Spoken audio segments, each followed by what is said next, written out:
Damn Reincarnation, capítulo 113. A Chama, 5. Parece que estou melhorando sozinho, murmurou Eugene para si mesmo. Eugene ficou em repouso absoluto nos últimos 2 dias. Quando usou ignição pela primeira vez com o corpo de sua vida anterior, não conseguiu se mover por uma semana inteira. Depois disso, a usou mais algumas vezes, e lentamente se acostumou com os efeitos posteriores, mas a sobrecarga do uso da ignição ainda levou 3 dias inteiros para se recuperar, mesmo no ponto em que Hamel poderia ter dominado aquilo. Foi mais rápido do que previ, Eugene pensou consigo mesmo. Deve-se dar crédito à impressionante qualidade daquele corpo, mas a principal razão pela qual o fardo de sobrecarregar seu corpo foi drasticamente reduzido quando comparado à experiência de sua vida anterior, foi porque a ignição que Eugene havia usado era ainda mais avançada do que aquela que Hamel havia inventado.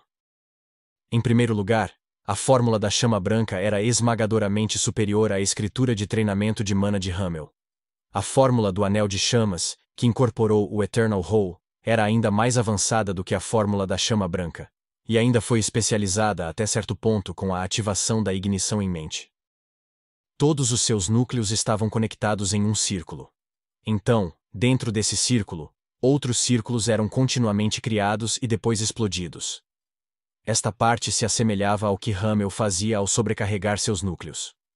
No entanto, com a fórmula do anel de chamas, esse processo ainda estava em um nível em que Eugene tinha controle total sobre ele, sem ter que sobrecarregar seus núcleos. Com a ignição, Eugene era capaz de liberar completamente todos os limites da fórmula do anel de chamas. Embora esse ato de sobrecarregar o corpo e os núcleos ao mesmo tempo fosse semelhante à versão da ignição de sua vida anterior, o método real era muito mais refinado do que o que ele havia usado no passado. O fardo colocado sobre o meu corpo ainda é perigoso, mas ainda sinto que estou aguentando melhor do que na minha vida anterior, Eugene pensou enquanto acariciava a área sobre seu coração, que agora batia em um ritmo regular. Claro, ele ainda não podia abusar daquela habilidade. Fosse ou não mais sofisticada do que a versão de sua vida anterior, ainda era essencialmente a mesma técnica que cortava pedaços de sua própria carne, em troca de poder. No entanto, havia um benefício colateral inesperado em fazer isso. Eugene fechou os olhos e concentrou seu foco em seus núcleos. Originalmente, a fórmula da chama branca de Eugene estava presa na 4ª estrela, mas agora o número de estrelas que circulavam em torno de seu coração havia aumentado em 1, elevando o total para 5. Eugene poderia adivinhar qual era o motivo disso. Para fazer qualquer avanço na fórmula da chama branca, não se pode depender apenas de aumentar sua quantidade total de mana. Além disso, eles também precisavam aumentar sua compreensão da mana, passando por vários desafios e experiências. Apesar de ter as memórias de sua vida passada, Eugene ainda precisava de tempo para aumentar diligentemente sua capacidade total de mana. A Floresta Samar era rica em mana, e poderia até ser comparada com uma linha lei comum. Tendo esgotado deliberadamente toda a sua mana, e com a sobrecarga de seus núcleos que lhes permitiu experimentar o manuseio de maiores quantidades de mana, essa experiência permitiu que ele criasse outra estrela com sucesso. Desde que eu faça bom uso dessa habilidade, posso até usá-la como um atalho para acelerar meu crescimento. Eugene esfregou o queixo enquanto pensava. Fazer avanços após sobrecarregar seus núcleos. De certa forma, era semelhante a um método de treinamento usado para ganhar músculos rapidamente. Esse método de treinamento envolvia sobrecarregar deliberadamente os músculos a ponto de rasgá-los, de modo que precisavam de recuperação. Quanto mais os músculos eram dilacerados, mais fortes eles voltavam a crescer. Eugene imaginou. Ao usar ignição mais algumas vezes, não poderei progredir rapidamente na fórmula da chama branca? Embora tenha pensado um pouco, Eugene logo percebeu que qualquer tentativa repetida não seria tão eficaz quanto na primeira vez que a usou. Para promover o crescimento de um núcleo sobrecarregando-o, ele precisaria colocar uma carga cada vez maior nele. No decorrer do ajuste fino desse método, seu corpo certamente quebraria, e não havia garantia de que o núcleo necessariamente se dividiria depois de todo esse abuso. No final, Eugene não se atreveu a tentar novamente. Em apenas 6 anos depois de começar a treinar sua mana, ele já havia subido à 5ª estrela da fórmula da chama branca. Mesmo no clã Lionheart, essa era uma taxa de crescimento sem precedentes. Entre os anciãos atuais, o nível mais alto da fórmula da chama branca que qualquer um deles alcançou foi a 7ª estrela. Na geração abaixo dos anciãos, o patriarca e seu irmão mais novo estavam na 6ª estrela. Então havia Eugene, que estava na 5ª estrela. Ele ainda tinha apenas 19 anos, e além de suas realizações na fórmula da chama branca, ele também era capaz de muitas coisas. Além disso, ele certamente se tornaria ainda mais capaz no futuro. Barang. Eugene lembrou-se do Homem-Fera que os atacou. Durante esses últimos 2 dias, Eugene tentou descobrir a conspiração em que estava envolvido. Ele era um membro do povo fera jurado ao Rei Demônio da Destruição, filho de Oberon, irmão jurado de Jagon. Falando objetivamente, Barang era muito forte. Se ele não tivesse usado a ignição, Eugene teria achado difícil garantir sua vitória sobre tal oponente. Wynneth, Asfel, Pernoa e Carbus. Apenas usando todas essas armas, complementando-as com sua magia e até sacando a espada do luar, Eugene mal conseguiria vencer. Em outras palavras, isso significava que Barang era um oponente que o atual Eugene mal conseguia vencer. Eugene tinha memórias claras de quão forte Oberon era. 300 anos atrás, o Rei Demônio da Fúria tinha 4 reis celestiais servindo sob ele. Apesar de não compartilharem uma única gota de sangue com ele, eram tratados como filhos da Fúria. O chefe dos gigantes, o Treme-Terra, Kamash. O Lorde Vampiro, o sanguinário Sen. O lunático do povo fera, o depravado Oberon. A princesa elfa negra, a Rakshasa Iris. Eles eram todos guerreiros fortes. O fisicamente maior de todos eles foi derrotado por Vermouth e Hamel, depois que uniram suas forças. Sain também havia sido derrotado por eles, mas Oberon e Iris conseguiram escapar com a ajuda do Rei Demônio da Fúria. Jagon era um maldito infiel que havia rasgado a garganta de seu próprio pai. Mas o fato desse feito ser possível significava que Jagon tinha que ser pelo menos tão forte quanto Oberon. Barang era forte, mas não era forte o suficiente para ser digno de alguém que se autodenomina irmão jurado de Jagon. Ele disse que isso não tem nada a ver com Jagon, lembrou Eugene. Portanto, não foi por causa das ordens de Jagon que Barang estava procurando pelo território élfico. Embora não pudesse confiar totalmente nessas palavras, por enquanto, Eugene decidiu agir como se acreditasse nelas. Em vez de desconfiar incondicionalmente das palavras de Barang, ele as aceitaria por enquanto tentava diminuir as opções de quem poderia ser o traidor. De que lado suas informações vazaram? Cristina disse que provavelmente não era o Império Sagrado. Embora Eugene não tenha recebido uma explicação detalhada para isso, o Império Sagrado não veria nenhum benefício em fazer com que a Santa e o Herói fossem mortos ao mesmo tempo. No entanto, e o clã Lionheart? E por clã Lionheart, Eugene quis dizer o chefe do conselho, Doins Lionheart. Tal pessoa poderia ver os benefícios de podar um filho adotivo excessivamente talentoso, que estava perturbando a ordem da família.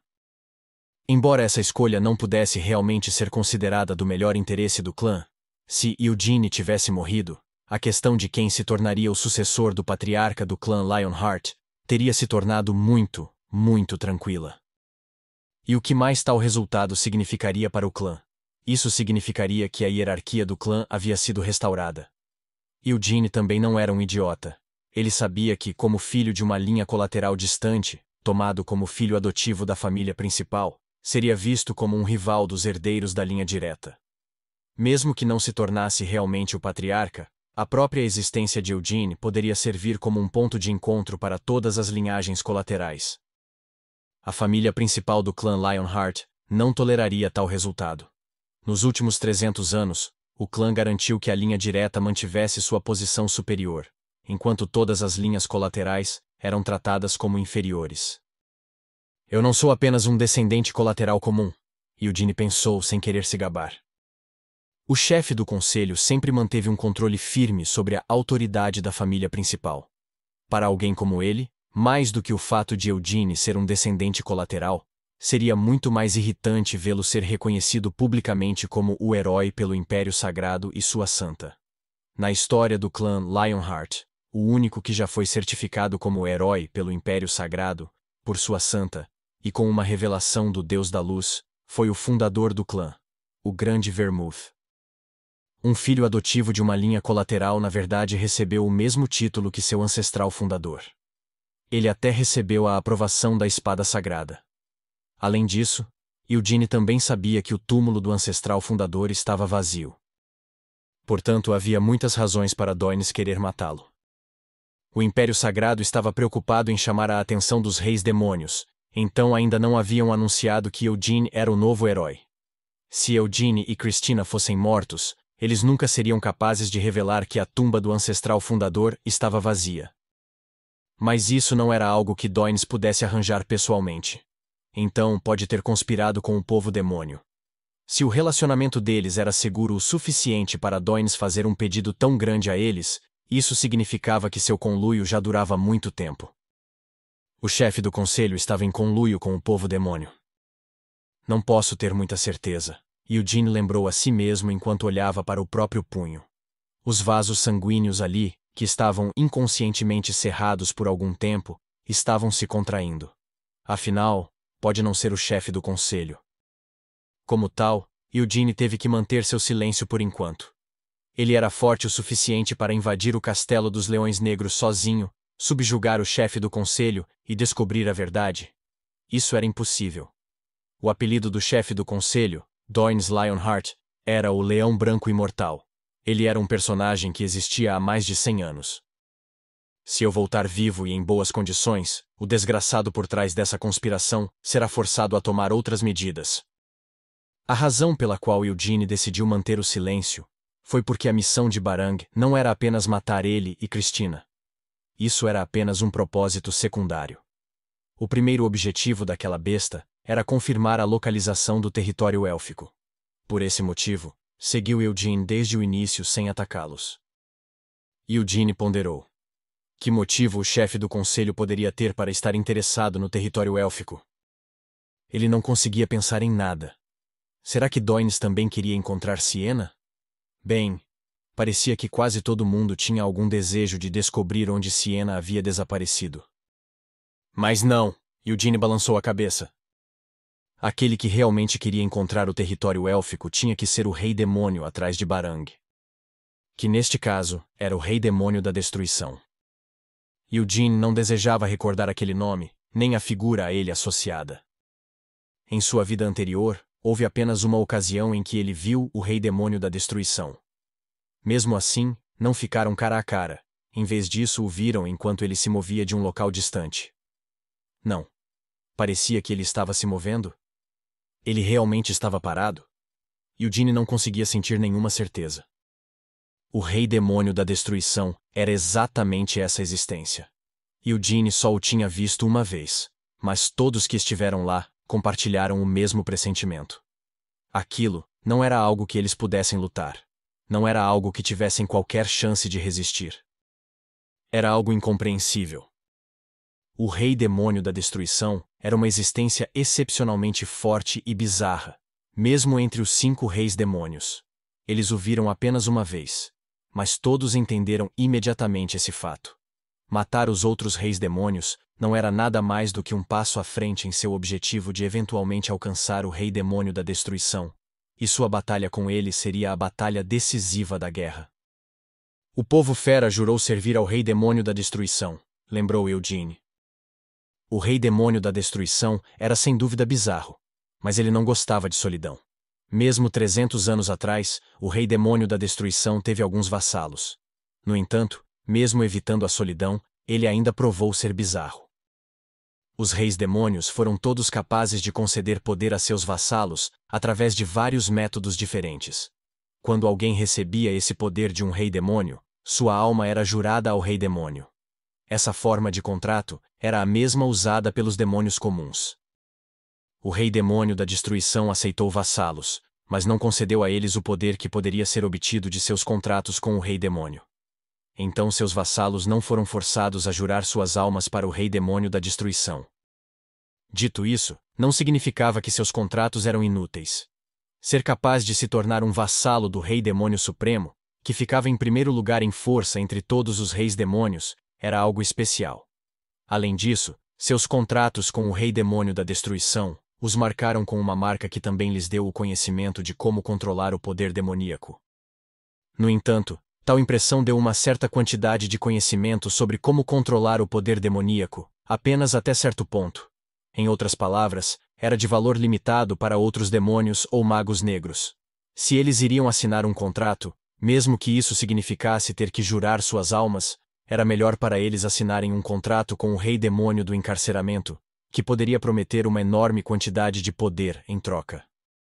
Outra coisa que ficou clara foi que o rei demônio da destruição não estava focado em governar seus vassalos como o rei demônio do encarceramento. Ele não tinha muito relacionamento de mestre-servo com seus vassalos. Aquele rei demônio bizarro realmente não se intrometia nos assuntos de seus vassalos, muito menos em qualquer outra coisa no mundo. Se o rei demônio da destruição está se interessando por Siena, por que esperar até agora? Por enquanto, Eugene havia parado de tentar descobrir que tipo de conspiração estava acontecendo. Tudo o que podia fazer naquele momento era supor. Ele precisava de mais informações. Precisava saber que tipo de posição Barang, que alegou ser o irmão jurado de Jagon, ocupava entre os outros homens-fera e com quem ele estava conectado. Ele também precisava saber que tipo de rumores estavam circulando sobre o Raizakia, que estava no castelo do demônio dragão. Seus preparativos terminaram? Eugene perguntou à multidão. Mais de 100 elfos se reuniram no centro da vila.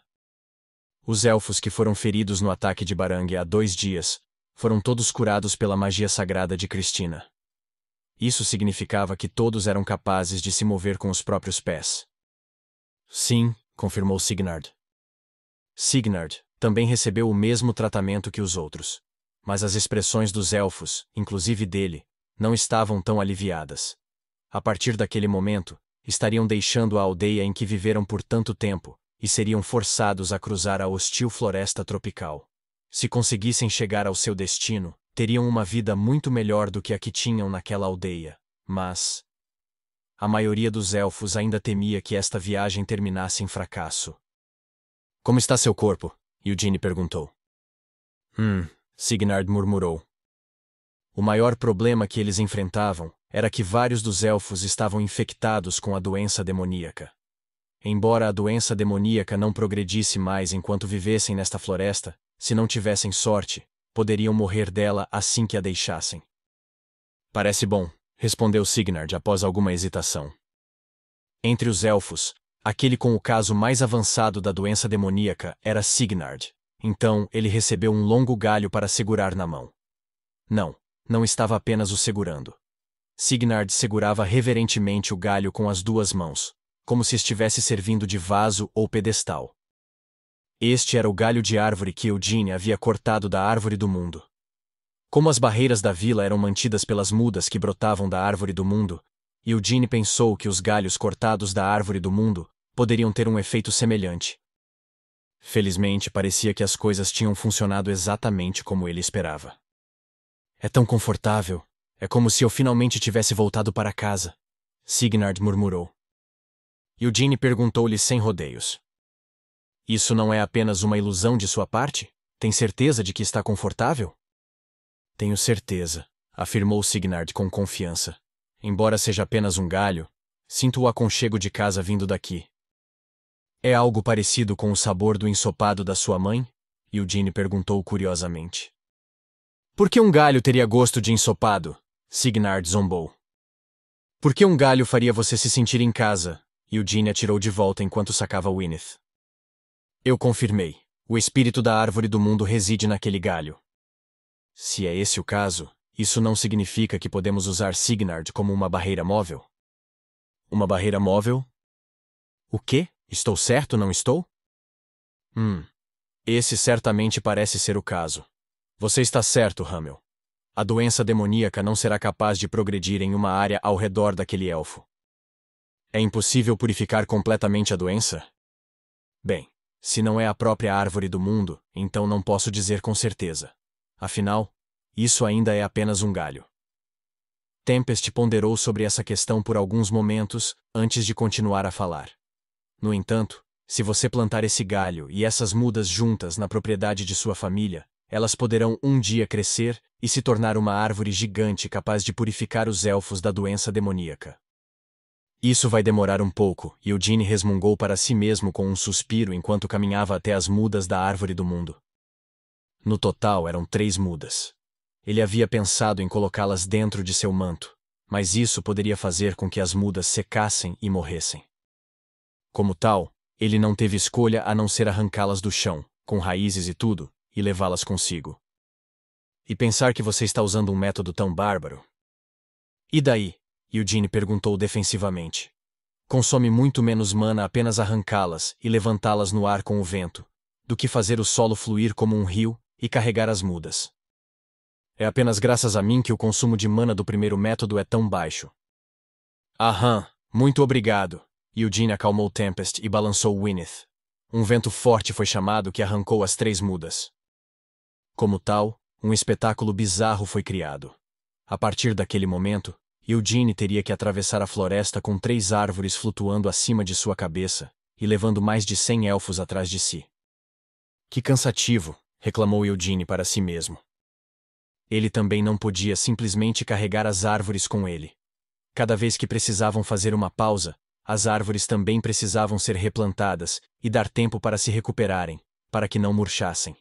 As árvores encantadas que cresciam apenas em Samar eram fortes o suficiente para não morrerem tão facilmente, e até tinham o galho da árvore do mundo com eles. Então era improvável que elas realmente murchassem e morressem, mas melhor prevenir do que remediar. Já estou ficando impaciente, murmurou Eugene, franzindo as sobrancelhas e colocando a mão dentro do manto. Quando as mudas foram arrancadas, a barreira que protegia a aldeia desapareceu completamente. 2 dias atrás, Barang havia atacado a aldeia quebrando a barreira usando sua força bruta. Imediatamente depois, ele lutou com Eugene e até foi levado ao suicídio. A forte explosão que Barang havia criado com sua morte causou alvoroço suficiente para atrair a atenção das tribos próximas. Provavelmente porque a barreira foi quebrada, mas eles notaram que este lugar parecia ter algo a ver com a Vila dos Elfos Errantes. Como resultado, muitos nativos se reuniram na floresta circundante. Eugene não tinha intenção de tentar negociar com eles. Não importava o que tentasse, seu grupo não poderia deixar de se destacar, e a menos que estivesse disposto a desistir dos elfos, eles continuariam a ser atacados. Eugene havia terminado a última de suas tarefas naquela floresta. Como já havia sido exposto, não havia necessidade de continuar sendo tão cuidadoso. Eugene tirou um arco de seu manto. O arco chamado Raio Pernoa brilhou com uma luz dourada. Com seu tamanho enorme, não poderia ser comparado com um arco comum. Eugene segurou o arco tão alto quanto ele em uma das mãos e apontou para o céu. Ele agora havia alcançado a 5ª estrela da fórmula da chama branca. Embora tenha sido apenas o aumento de uma estrela, a mana de Eugene dobrou em relação ao que era antes. O uso do raio consumia ainda mais mana do que a lança dracônica. Mas como estava agora, Eugene era capaz de usar o arco sem muito peso. Cubram seus ouvidos. Eugene os avisou com antecedência. Os elfos, cheios de preocupações com o futuro, viraram-se para olhar para Eugene. Se fosse no passado, poderiam não ter seguido seu aviso. No entanto, os elfos viram Eugene lutando contra Barang. Eles viram o poder esmagador com o qual Eugene derrotou aquele invasor aterrorizante. Sim, eles concordaram rapidamente. Os elfos não duvidavam mais de Eugene. E entre os elfos, Narissa e Lavera em particular, olhavam para Eugene com uma admiração que ia além da confiança, mesmo enquanto tapavam os ouvidos conforme ele havia instruído. Você está planejando matar todos eles? Perguntou Signard. Você realmente me vê como um assassino? Eugene respondeu com um sorriso enquanto abria os braços. O arco não parecia ter corda, mas quando ele dobrou os dedos, um fino fio de luz apareceu no lugar da corda e foi capturado por seus dedos. Por enquanto vou apenas dar a eles um tiro de advertência, afirmou Eugene. Tss, tss. Uma corrente elétrica fluiu através da corda esticada. Se eles ainda nos perseguirem depois disso... A mana de Eugene, amplificada pela fórmula do Anel de Chamas, foi convertida em relâmpago. Então, bem, não pode ser evitado. Seus dedos soltaram a corda do arco. Um pequeno raio foi disparado para o céu. Logo depois... Kabrum! Um enorme raio caiu à distância.